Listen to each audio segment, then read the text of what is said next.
Hello and welcome to Buffy and the Art of Story Season 4. If you love Buffy the Vampire Slayer and you love creating stories or just taking them apart to see how they work, you're in the right place. Today we are talking about Season 4, Episode 20, The Yoko Factor, where Adam and Spike collude and cause trouble. I am Lisa M. Lilly, novelist and founder of writingasasecondcareer.com, where you can find articles about writing, marketing, and publishing. As to the Yoko Factor, today I'll talk about how this episode is key to the theme of the entire season. Subplots that, unlike in New Moon Rising, feel disconnected from the main storyline. An Angel side plot that's very fun, yet slows the pace a bit, and the way this episode sets up Primeval, episode 21, and how these two episodes are really the season 4 finale. There will be no spoilers except at the end to talk about foreshadowing, but I'll give you plenty of warning. Okay, let's dive into the Hellmouth. The Yoko Factor aired the first time on May 9, 2000. It was written by Doug Petrie and directed by David Grossman. This is part 1 of the 2-part storyline that serves as the finale. The previously on scenes include moments from the Angel episode Sanctuary, where Angel and Buffy argued over faith and punched each other, and Angel told Buffy to go home, get out of his city. So the timeline here is that sometime after the end of the last episode, New Moon Rising, Buffy must have heard about Faith being in California. She went there to warn Angel, encountered Faith. Faith turned herself in, but in Buffy's last conversation with Angel, she told him Faith wins again, and Angel told her to get out and stay away. We start with an opening conflict that here is exposition heavy. A guy in a suit on a video screen talks to the colonel that Buffy captured in the last episode. The colonel says the boys in the initiative are exceptional. Their capture rate keeps increasing, but morale is a problem. He goes on that the low morale is caused by Professor Walsh's death. The prototypes escape, and controlling the HSTs, or the hostiles, who are overcrowding the containment system. When the suit guy says it's quite a mess, the colonel responds, "It's not my mess, sir," and says he is overseeing things until the suit decides what to do. The colonel also says that Agent Finn fell in with a bad crowd, and that he wasn't the soldier they all hoped he was. All of this is mainly trading information, but at least it is information that the suit doesn't seem to know. The suit now says he wants Riley back. Quote, "The government's invested a substantial," close quote. The colonel cuts him off and says they'll find Finn. He won't stray far from the girl. The suit says the database doesn't have much on her, and the colonel responds, "She's just a girl." At 2 minutes 13 seconds, we cut to Spike, who sighs and says, "She's a lot more than that." He, though, is talking to Adam. It's a great segue because the military underestimates Buffy, but Spike does not. Adam concedes that the Slayer makes things interesting, and Spike tells him he's not getting it, and goes on, "You're going to be interestingly dead." I sort of love that Spike has so much faith in Buffy, but Adam is counting on Buffy being right in the thick of it when things go down, something he more or less also said in the last episode, and we go to credits. I'm not sure why we have so much fill in the blanks in the beginning here. All I can think is that between Where the Wild Things Are and New Moon Rising, we didn't have a huge amount with either the initiative or the Adam versus Buffy season arc. So maybe the writers felt that they needed to do a lot of reminding of the audience what was going on. We return from credits at 3 minutes 37 seconds in. Spike is lighting a cigarette as Adam says, two Slayers. And I right away was thinking he meant Buffy and Faith, which probably is intentional since this in the Buffyverse timeline comes right after Sanctuary. But what Adam is talking about is the two Slayers that Spike killed. Adam is puzzled because if Spike killed two Slayers before, why does he fear this one? Spike blames bad luck and the chip in his head, which Adam says makes Spike feel smothered, trapped like an animal. He goes on waxing poetic about Spike's experience and tells Spike he'll make him whole again, set him free to savage the land. Spike is quite moved, and he says he gets why the demons fall in line for Adam. And Spike continues, "You're like Tony Robbins. If he was a big, scary, Frankenstein-looking, you're exactly like Tony Robbins." I so enjoy this because I am a huge fan of Tony Robbins' books. I find his approach to a lot of aspects of mental and emotional health very helpful, and I enjoy a little bit of poking fun at him as well. Adam promises to remove Spike's chip once he has the Slayer where he wants her, and Spike tells Adam that Buffy and her friends are crafty. We are now approaching 10% through the episode, and that's the point where we usually see a story spark or inciting incident, something that gets the main plot rolling. Here we've got a 2-episode story arc, so we aren't 10% through that, but I do think we get a story spark for the plot of the Yoko Factor, which is Spike separating our friends, because right at 5 minutes, 10 seconds in, so just a little past 10% through, Adam says, "Friends," and Spike explains that the Slayer has pals, and if Adam wants to even the odds, he won't want the pals around, and Spike continues, "Plus it'll make her miserable, and I never get tired of that." Adam instructs Spike to separate Buffy from her friends, but don't hurt them. Not entirely clear about why he doesn't want the friends hurt. Maybe he thinks it would be too obvious, and he asks what Spike can do, and Spike says he doesn't need to do anything, they'll do it for him. At 6 minutes, 3 seconds in, Buffy, looking beat up and sad, returns to her dorm room. We then cut to Riley in that underground of the burnt-out building, which might be the high school where we saw him in the last episode. Riley's not thrilled with the clothes Xander brought him to wear. He compares them to a clown suit. Then he apologizes, saying he has cabin fever and he'll feel better when Buffy is back. Xander says he will too and shares that he hates Angel. Riley says, to be fair, Xander doesn't hate the guy, he hates the curse, and claims Buffy told him everything about Angel. And I guess I shouldn't say claims because Riley believes Buffy told him everything. And he says more than he wanted to know sometimes. That Buffy loved Angel, he turned evil, he killed people, she cured him, and he left. And Riley says, "Interesting little curse." Xander responds, "1 moment's happiness." And Riley says, "What do you mean?" So I'm left with the question, what exactly did Buffy tell him about why Angel turned evil?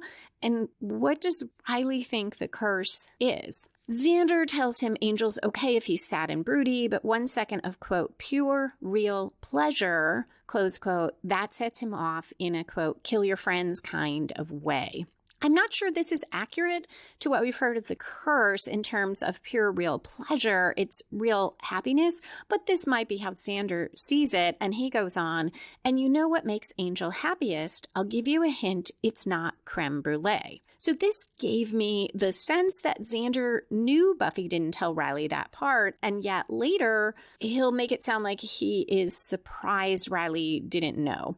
Riley looks upset as the light dawns, and he says, Buffy, sex with Buffy. And Xander says she kind of left that part out, huh? Riley says she did, and explains a lot of things he wished weren't explained. Xander reassures Riley it's ancient history, but Riley is still pretty pouty that Buffy went, quote, running to LA to bone up on her history, close quote. Xander's sure it was boneless, but Riley's not convinced and he mopes. I'm unclear why Buffy didn't tell Riley the whole story. I talked a bit about it last time on New Moon Rising. Maybe she just didn't quite trust that he was out of his black and white demons bad, humans good place yet. So she vagued up some of it, as she mentioned before when she was talking about what she told him about faith. Regardless, we are approaching 10% through the double episode arc. And that main plot is how will Buffy prevail over Adam. So I'm not sure that we see a really distinct spark for that main plot, but there is a lot going on here, so I feel like it works. We've got Riley's jealousy over Angel, which is going to set off our storyline with the Angel confrontation. And now Spike will begin tweaking Giles as part of Adam's plot. At 9 minutes, 3 seconds in, we cut to Giles. He's singing and playing guitar in his apartment. He sounds amazing, and he's singing a Leonard Skinner song, Free as a Bird, which includes lyrics about if he leaves tomorrow, will you still remember me, that he must be traveling on. So all of this seems to fit how Giles is feeling somewhat forgotten. Spike startles him and then pokes fun at him for being a watcher who doesn't keep the door locked, which I think is a good point. Spike grabs a blood bag he left in the fridge and asks for Buffy. He won't tell Giles what message he has for her other than that Spike knows where to get highly classified info and files, including design schematics. About Adam, it's worth money, but he won't make a deal with Giles because he doesn't just want money, he wants guaranteed protection. No killing of Spike, a year's supply of blood, and so on. And he doubts Giles can approve this deal. And when Giles says he'll tell Buffy she should agree to it, Spike scoffs and says, "What makes you think she'll listen to you?" And Giles says, "Because." Spike responds, very convincing. Giles says, "I'm her watcher." Spike gives a sympathetic grimace and says, "I think you're neglecting the past tense there, Rupert." He then points out that Buffy barely listened to Giles when he was her watcher. Giles has his arms crossed over himself almost in a hug. He's sitting on the edge of the arm of the couch, kind of hunched over, his whole posture and body small. And he reaches for a bottle of booze when Spike says Buffy treats him like a retired librarian. And I really think Spike is brilliant here because he acts as if he's genuinely sympathetic. At 12 minutes, 19 seconds in, we cut to Willow and Tara talking about how cute Miss Kitty Fantastico is, including when she yawns. When Willow stumbles on calling her our cat and amends it to your cat, Tara tells her that the cat can be ours if you want. They talk about electives for next year, maybe drama, then talk about housing. Tara assumed Willow and Buffy would share dorm rooms again, but Willow says they haven't talked about it. She used to assume they'd be roomies through grad school to little old ladyhood cheating at bingo together, but she hardly feels like they're roommates now. At 14 minutes, 13 seconds in, Riley knocks on Buffy's door. He got tired of sitting around underground waiting for her. And Buffy cuts him off looking at his Xander pants and says, "You join the circus?" She asks if it's okay for him to be there, and Riley says, "You tell me." Buffy clarifies she meant with the government after him, and he tells her he patched into their frequency so they can't sneak up on him.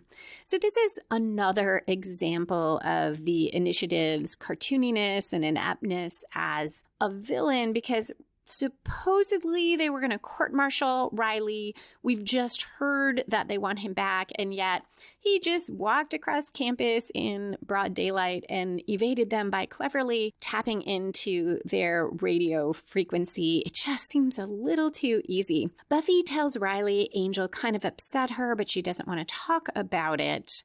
Riley tells her it's okay, he'll get out of her face. She says he doesn't have to go, but he does use a little humor about the clown pants, saying he needs to leave, he's got to go recharge them every couple hours. At 16 minutes, 17 seconds in, Willow and Anya bring Spike army clothes so he can sneak into the initiative. The bundle includes a gun, which thrills Spike, but as soon as he points it at Xander, he gets terrible head pains, even though it's a fake gun. Xander and Anya poke fun at Spike about this, but then Spike says to Xander, "Attitude, see how far that will take you in boot camp." And Xander's confused while Anya yells at him for joining the army. Xander demands to know where Spike got this idea, and Spike claims that Xander's girly mates were having a laugh. Something about be all you can be, and then Spike says, or be all you can be. Xander buys into it right away. He can't believe that they think he's useless, but then he can't himself name anything he does where he helps out. Anya throws in he's a Viking in the sack, and Spike says terrific. Anya tells Xander it's because he didn't go to college. Spike again pretends sympathy, stirring the pot. At 19 minutes, 8 seconds in, Buffy is outside a cave and Forrest surprises her. They pull guns on each other. They both have these electric blasters. They're both heading into the cave to look for Adam. She's surprised he's going alone, but he tells her they're spread pretty thin. The family's been torn apart, and she asks what kind of family, the Corleones. They're still arguing as they enter the cave. Forrest blames Buffy for Riley breaking away. Riley had a future until she got him to commit treason. Buffy points out that the future was torture, illegal experiments, and killing. They threaten each other. Buffy says if Forrest touches her, she'll show him what Slayer strength is really like. Adam emerges and says that would be interesting, and we cut to a commercial. So it is a good hook that Adam appears. We return at 20 minutes, 29 seconds in, right where we left off. Buffy shoves Forrest aside so she can fight Adam, thinking she's protecting him. Her punches do absolutely nothing to Adam, who flings her away. Forrest then shoots him with the electronic blaster, but Adam loves it, absorbing the energy and becoming more powerful. As Buffy yells at Forrest to get out, Forrest instead runs to attack Adam, who skewers him. Buffy can't save Forrest. Adam fires the blaster at her until she runs through the woods, then falls down a ravine, hits her head on a rock, and is knocked out. So we're at 21 minutes, 20 seconds in. This is the 1/4 point in the double episode storyline. And usually at that point, we see the first major plot turn. It comes from outside the protagonist, spins the story in a new direction, and raises the stakes. And we have that here with Buffy encountering Adam and learning that a blaster can't kill him. First, she can't fight him, and a blaster only makes him more powerful. All the same, this feels a little bit flat to me. Also, Forrest is killed, and I feel like there should be more. I should be feeling more emotional impact here, but we already know that Adam wants to keep Buffy around, so I feel like that lowers the tension, even though this does raise the stakes, showing how hard it is to kill Adam. It is, I think, a good episode midpoint, because remember, at the midpoint, a really strong one has the protagonist fully committing to the quest, throwing caution to the wind, and or suffering a major reversal. And we've got both here, Buffy diving right into fighting Adam, and also the major reversal that even though she was fighting with Forrest a second ago, Buffy protects people, she protects humans, and she couldn't protect Forrest and in fact had to run away. That's a really major reversal for her. We cut to Spike in army fatigues. He goes down the steps in Giles' courtyard very calmly, puts out a cigarette, but then he takes a couple deep breaths, starts gasping, and bursts into Giles' apartment, startling Tara and Willow, and he pretends the initiative guys were chasing him and he barely got away.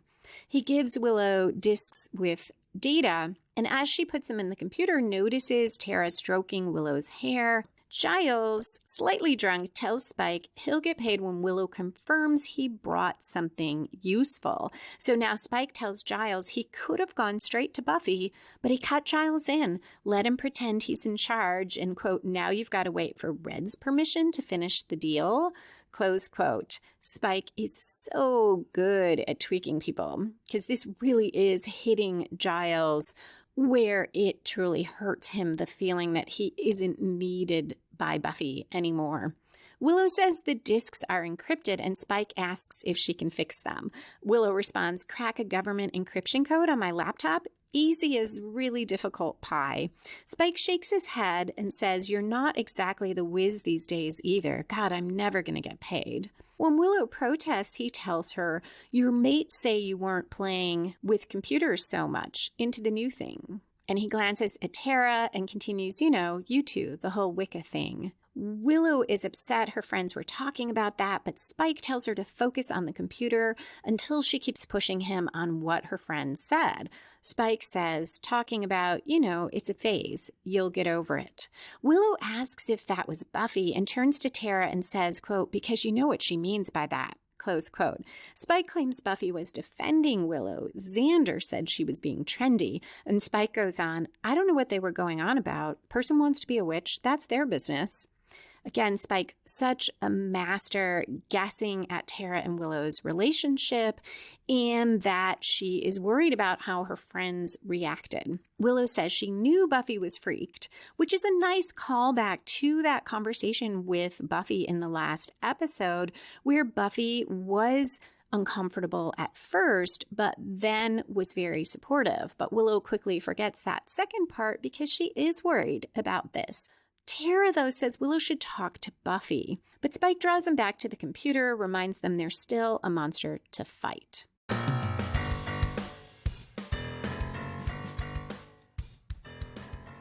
In the last episode, I talked about my upcoming new release, The Hidden Man. Depending when you are listening to this, it is now available, or at least available for pre-order. If you like detective mysteries, follow the clues mysteries, especially ones that feature smart, determined women detectives, you might be interested in The Hidden Man. So here is what it's about. The Hidden Man. He wants his father's killer found, but his secrets kept. She vows to solve the murder no matter what. Will what she doesn't know eventually kill her?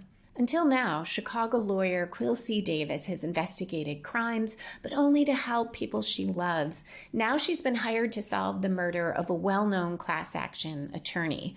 The victim died with a secret.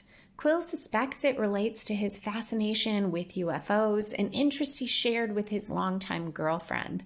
But the truth is hard to come by as secrets abound, and no one who knew him is willing to tell her everything, even if it means a killer goes free. Quill is determined to solve the murder and prove she can succeed as a paid private investigator. But how can she find the truth when everyone around her strives to hide it? And will the secret she finally uncovers cause her, or someone she loves, to become the next victim? If you would like to check out The Hidden Man, you can find out more at lisalilly.com/hidden.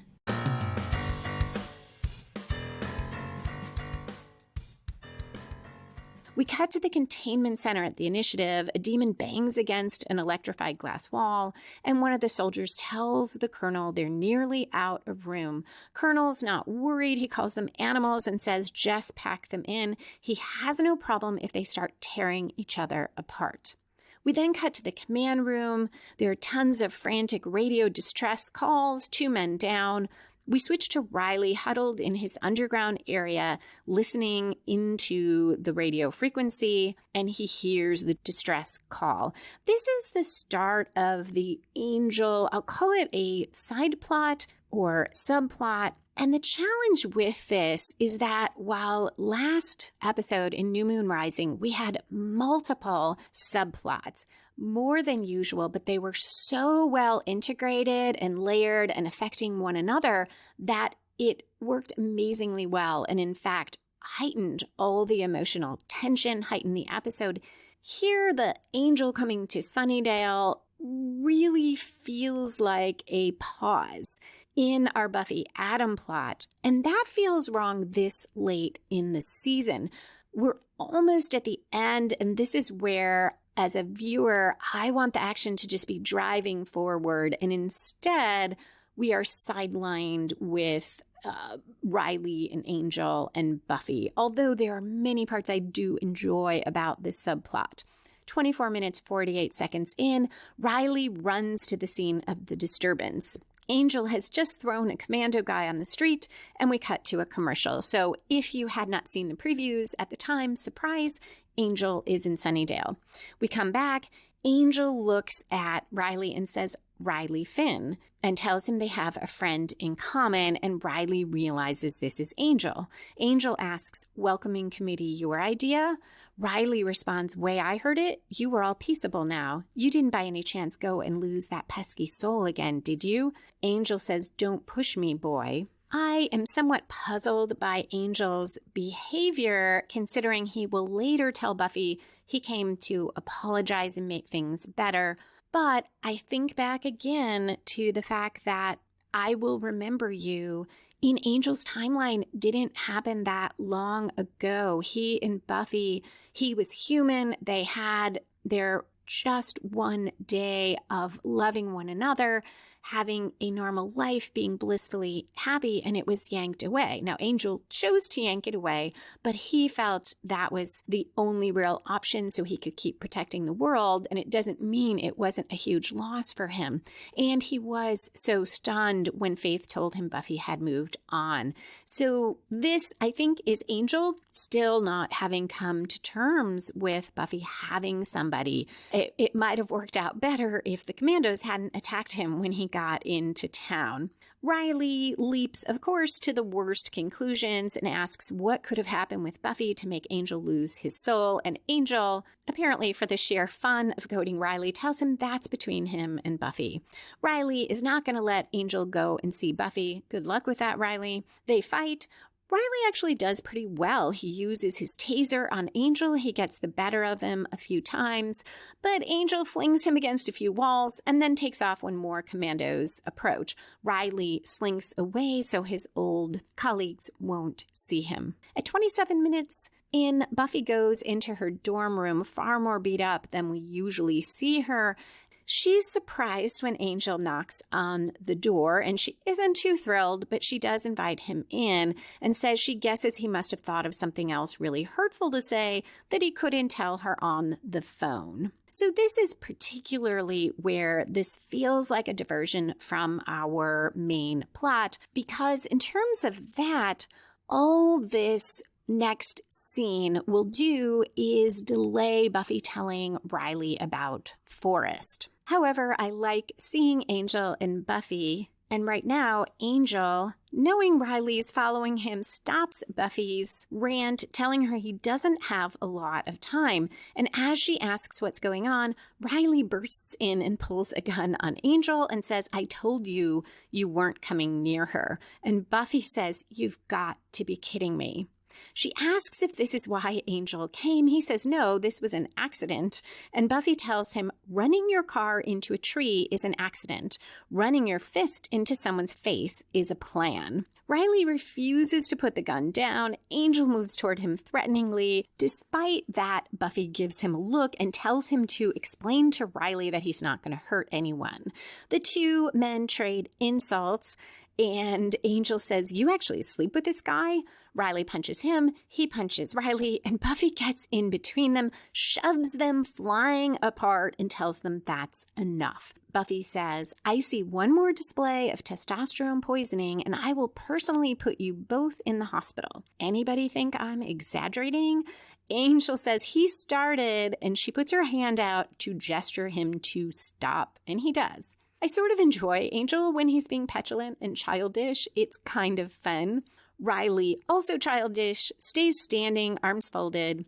Angel sits on the bed, which I think is interesting body language, because on the one hand, it could be read as him showing how intimate he and Buffy still are. He can just sit down on her bed, though he hasn't seen her in forever. But it also is letting Riley, in a way, be the dominant one, because Riley is still standing and Angel sits down and looks up at him. Riley says he just wanted to be sure Buffy's okay, and he also says he's sorry. Buffy tells Riley quietly she needs to talk to Angel. Oh, this is where he crosses his arms and says he's not leaving this room. Buffy turns to look at Angel, raises an eyebrow, and heads for the door. Angel follows, giving Riley a small smile. Riley does have a little sense of humor here because he says, not moving a muscle. This Angel-Buffy body language shows how much of a connection there still is between them. They don't need to talk, and it's such a contrast to Riley and Buffy, who are constantly running up against not communicating. The whole faith in Buffy's body thing, they never actually talked about it. And while it seems, as I mentioned in that episode, that we're meant to assume that everything's okay, it's not clear if it really is. And Riley's reaction to Angel suggests things are not all well. And I have to think some of that is Buffy not telling Riley things. She finally tells him about Angel, but she doesn't tell him what triggers the curse. And then we have this wordless communication with her and Angel. And in the next scene, we'll see them finish each other's sentences and really understand each other eventually in an easy way we don't see with Riley and Buffy. Out in the hall, Buffy says she came to see Angel to help him in LA and he treated her like she was just his ex. And Angel says, well, technically, and Buffy responds, shut up. And this is part of what I mean because Buffy knows she is Angel's ex, but Angel also gets what Buffy means, that they're more than just exes. Buffy goes on, and then you order me out of your city, and then you come here and start pounding on my boyfriend? I would really like to know, what the hell are you trying to do? And Angel, much quieter now, says, I was trying to make things better. Buffy stares at him, then she laughs a little, and he does as well, and he says, it's going pretty good, don't you think? More serious, he tells her he couldn't leave it that way. He came to apologize. Then soldiers attacked. Riley came in during the middle, quote, and wasn't real forthcoming with the benefit of the doubt, close quote. And Buffy says, put yourself in his place. She also tells Angel he wasn't entirely wrong in LA. They don't live in each other's worlds anymore, and she didn't have the right to barge in and make judgments. Angel's still sorry. She thanks him, and he says next time he'll apologize by phone. He also comments on how tense things seem, I guess alluding to the military presence, and asks if he can help. She says the best thing is for him too, and he says okay before she says leave town. But she tells him it means a lot that he came. They exchange a look. He walks past her to leave, but turns back and says, oh, and Riley? Buffy says, yeah. And Angel says, I don't like him. He smiles, quirks an eyebrow, and Buffy says, thank you, and smiles. So more great Buffy-Angel interaction. As a fan, I'm so glad we didn't leave them in a bad place. At the same time, the whole Angel comes to Sunnydale seems like it is completely there because the fans wanted another crossover. The network probably wanted another crossover to try to draw more people to Angel. But it does highlight the contrast between Buffy and Angel and Buffy and Riley. We cut to Spike. At 32 minutes, 58 seconds in, he enters Adam's lair and says that was fun. He's sure he separated them. Call it the Yoko Factor. Adam looks blank, though he has heard of the Beatles and likes Helter Skelter. Spike says, what a surprise. Spike tells him the point is the Beatles were once a powerful group. Everyone blamed Yoko when they broke up, but the group split itself apart. She just happened to be there.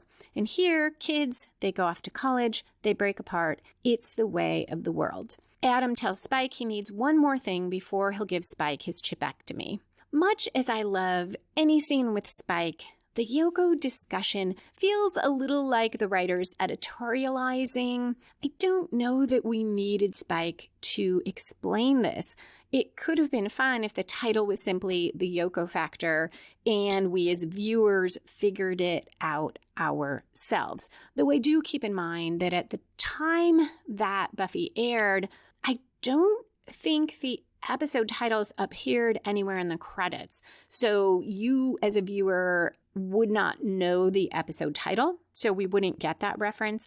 All the same, usually Buffy assumes the viewers are pretty smart and lets them piece things together, which leads to a more engaging experience. And here, this scene just feels like Spike saying, hey, let me explain what I did and let me explain the plot. And then once again, we have Adam saying, nope, won't do your chip removal yet, which he does a number of times in scenes between Spike and Adam. So it feels a little bit like filler. And I wonder if what we have here is a situation where there was too much story for one episode, but maybe just a little bit short of enough for two. So we have these scenes to fill in some space. At 34 minutes, 16 seconds in, we're back in the dorm room. Riley tells Buffy when she asks, he doesn't know how bad he's hurt yet. The night's still young, apparently thinking she's going to break up with him or confess to sleeping with Angel.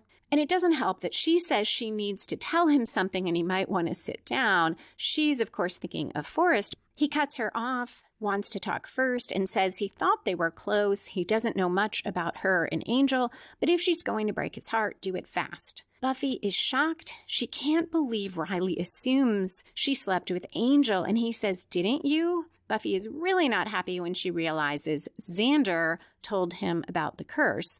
Although apparently Xander didn't do a great job either if Riley thinks that Buffy would now choose to be with evil Angel. So I really wonder what between Buffy and Xander they told Riley, because obviously some really huge things were left out.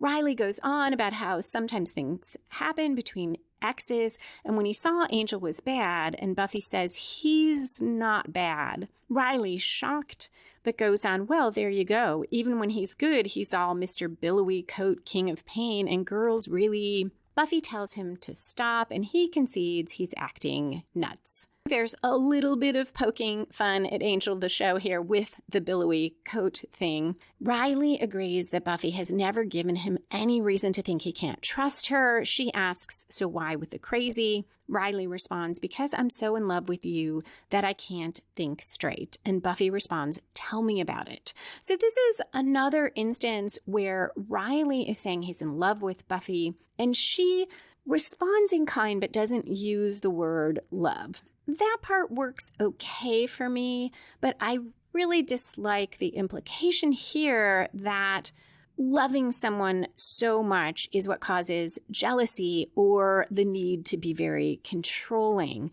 And I don't think the show means to send this message. Certainly with Oz leaving last time, they acknowledged tacitly that that is not a way a good relationship can work. And in the episode way back, Beauty and the Beasts, with the comparisons or the metaphor to abusive relationships, we didn't suggest that it really was because Pete was so in love that he became so controlling and jealous. But it feels to me like a bit of an unintentional message here when Riley says that and Buffy accepts it. At the same time, I get her understanding that Riley, of course, is not always going to react perfectly rationally to everything. And also, she did leave out a lot with Angel, which could make him really wonder. Now, Buffy says she still has to tell Riley something, and she tells him Adam killed Forrest.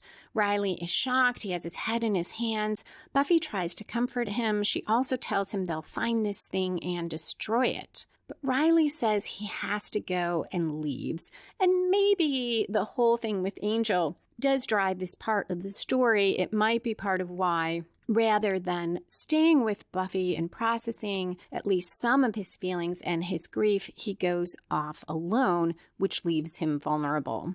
At 37 minutes 52 seconds in, back at Giles' apartment, Willow drops her hands on the keyboard in frustration. The disk is still encrypted. Buffy asks when it will be done, and Willow responds hours, days maybe. Anyone suggesting months would not be accused of crazy talk. Buffy tells Willow the disk is no good to her unless it's cracked soon. Anya protests that they worked hard to get the disk. Xander delivered clothing. Buffy apologizes for her impatience, but she's on a clock. Then she says that Adam was at the cave. Maybe she'll go back and track him. Willow says Buffy can't go alone. If Buffy's lucky, Adam will just rip her arms off. And I guess Willow is picking a fight because she's upset over what she thinks Buffy and Xander have been talking about behind her back, but I would have liked something that felt a little more organic here because Buffy and Willow did reconnect last episode, and also while they have been distant this season, we really haven't seen a theme of Buffy going off on her own. It's not the way it was in the season 2 pilot, where Buffy was determined to alienate her friends and go off on her own, and that became a huge issue that was then resolved. This feels like that season 2 episode, but without the basis for it. Although, like anyone who's angry, Willow may just be picking up on whatever is handy, and it takes her a bit to get to what she is really mad about. Giles, who has been drinking steadily throughout, throws in that Buffy never trains with him anymore, so Adam will kick her ass. And Buffy says, Giles. And Giles says, sorry, was that a bit honest? Terribly sorry. But Xander says Buffy won't go alone. They'll grab weapons and join her. Buffy says he can't go, he'll get hurt. Now Xander's offended and says Buffy and Willow can go ahead and do the superpower thing. Xander will just stay and putt around the Batcave, quote, with crusty old Alfred here, end quote.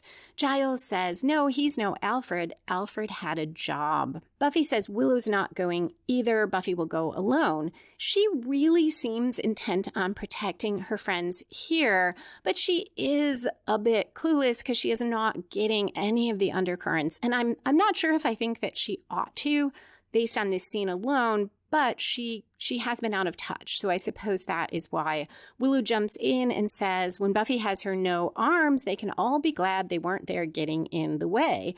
Xander says they can help in other ways. Want some new fightin' pants, Buffy? He can get her new fightin' pants. And Buffy says, you guys, this isn't helping. Willow sarcastically responds, oh, wow, we're already getting in the way.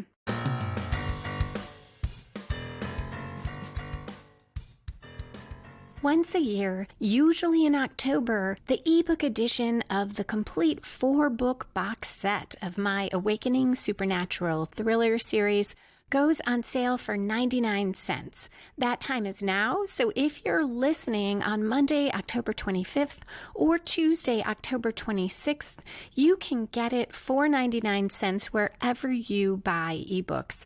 There's a link in the show notes, or you can go to Lisa Lilly, LisaLilly.com/awakeningbox. That's lisalilly.com/awakeningbox.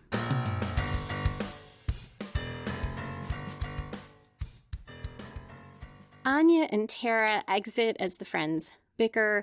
Xander finally gets to what's really bugging him, or at least what set him off, and says they might have to ship him off to the army. When Buffy is puzzled, Xander says you two, she and Willow, were talking about him behind his back.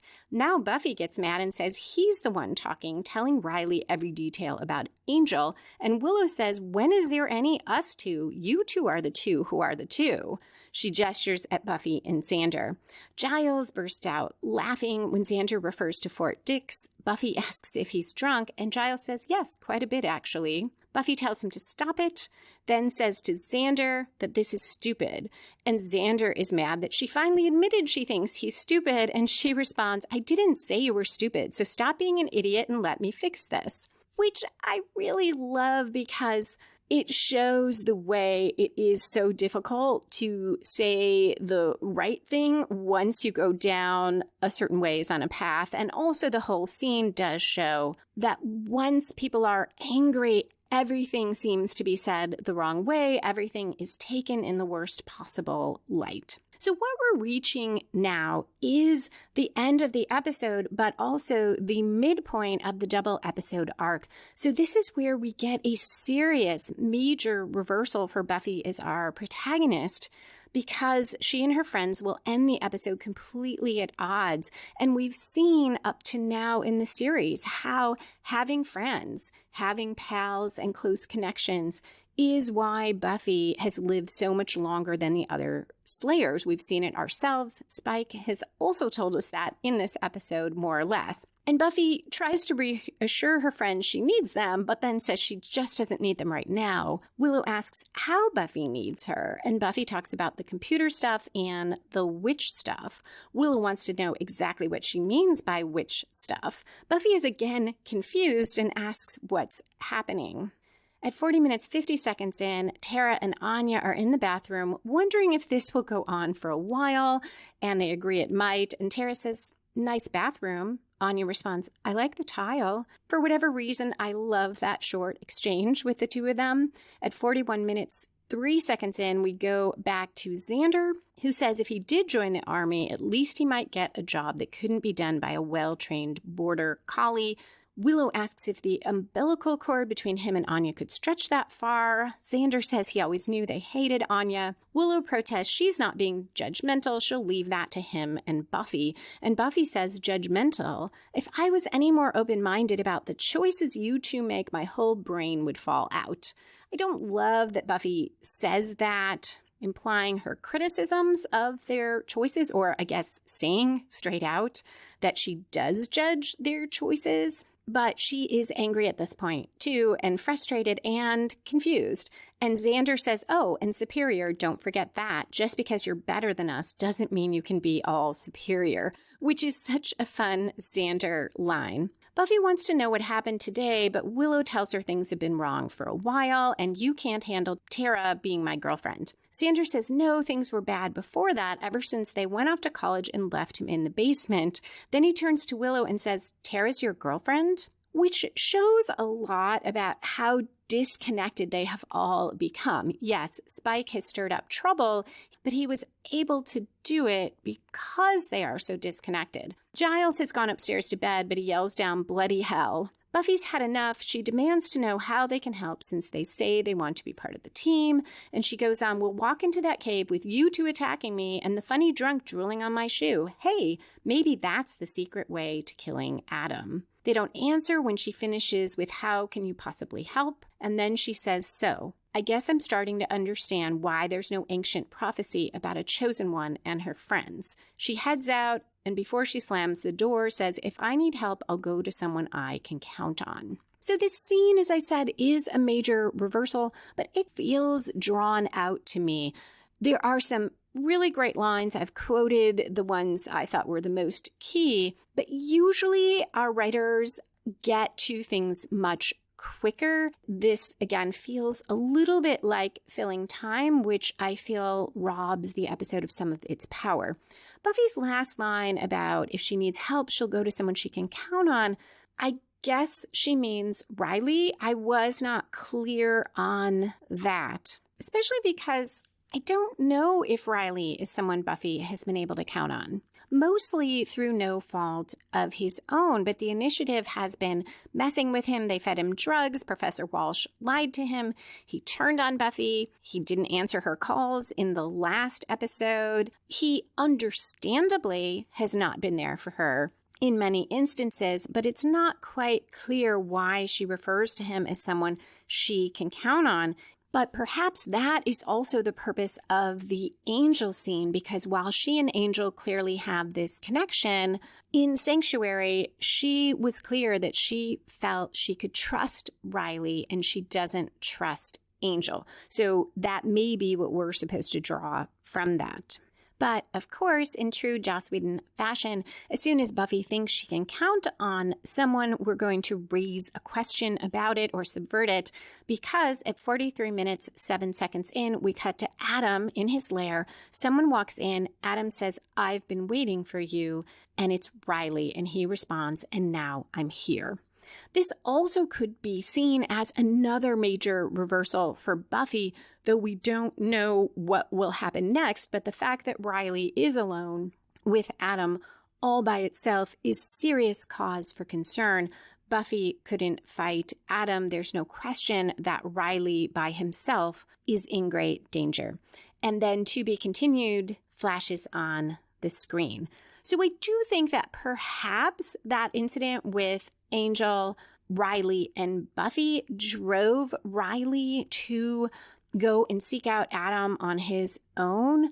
But there may be another reason, which I will talk about in the foreshadowing and spoilers section. One last note on the to be continued. I didn't remember when I started watching this episode that it was part 1 of 2 and didn't have a final ending or climax. So I kept looking for the other plot turns. And as I got within about 7 minutes of the end, I thought, how is this going to resolve? This feels more like the midpoint reversal. And then I thought, oh, maybe it is a midpoint reversal. So that is it for this episode.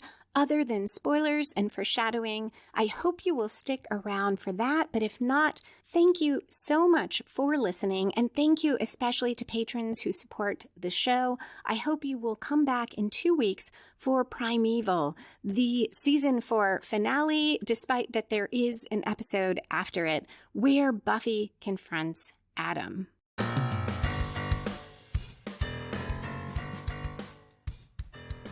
If you find the story structure I talk about in the podcast helpful and would like to apply it to your own fiction, you can download a free story structure template at writingasasecondcareer.com/story.